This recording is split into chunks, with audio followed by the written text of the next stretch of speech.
A special thank you to each of our subscribers who make this channel possible. Here's today's story. In a critical moment for Florida and the southeastern United States, the aftermath of Hurricane Milton has prompted urgent discussions among lawmakers about disaster relief and recovery efforts. During a recent interview on Face the Nation, Florida Congressman Maxwell Frost emphasized the pressing need for Congress to reconvene sooner than scheduled to address the devastating impacts of the hurricane.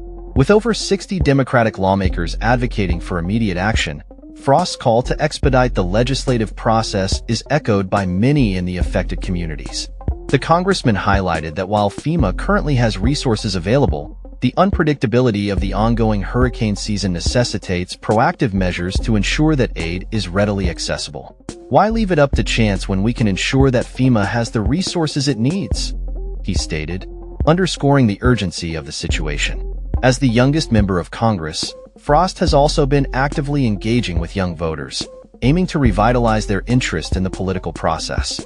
Polls indicate a concerning trend among young people feeling disillusioned with politics, but Frost believes that grassroots efforts can reignite their civic engagement.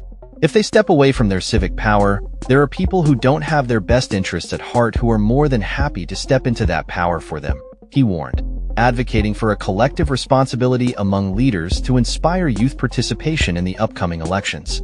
On the other side of the aisle, House Speaker Mike Johnson provided a contrasting perspective during the same broadcast. He argued that while the devastation from the hurricanes is significant, Congress has already allocated substantial funds to FEMA, which he claims have not yet been fully utilized. Less than 2% of that funding has actually been distributed, Johnson noted, suggesting that there is still time to assess the needs of affected states before calling Congress back into session. He emphasized the importance of proper assessment and calculation of needs, stating that rushing to provide additional funding without concrete data could lead to inefficiencies.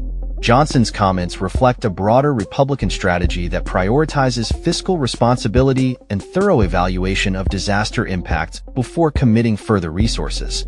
He pointed out that the process of determining the exact needs of the states post-disaster takes time, and that rushing the legislative process could result in misallocation of funds. It's going to take a long time to make those calculations, but Congress is ready to act, and we will, he assured viewers, indicating a willingness to respond once the necessary assessments are completed. The tension between the urgency expressed by Frost and the caution advocated by Johnson highlights the complexities of disaster response in a politically charged environment. With the National Oceanic and Atmospheric Administration, NOAA, predicting a potentially record-breaking hurricane season, the stakes are high for both lawmakers and constituents in affected regions. As communities grapple with the aftermath of Hurricane Milton and prepare for the possibility of more storms, the debate over how and when to allocate federal aid continues to unfold. Amidst these discussions, the role of youth voters remains critical. Frost's focus on engaging young people is not only a strategy to boost voter turnout, but also an acknowledgement of their potential to influence policy decisions.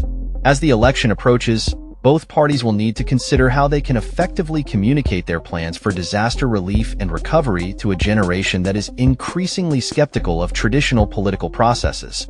In conclusion, the ongoing dialogue about disaster relief in the wake of Hurricane Milton serves as a microcosm of larger political dynamics at play in Washington.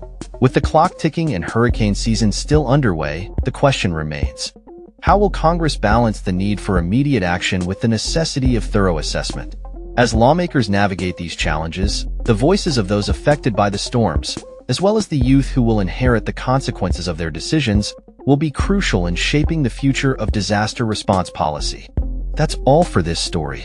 We upload videos every day covering many different subjects, so hit that subscribe button to stay informed. Thanks for watching.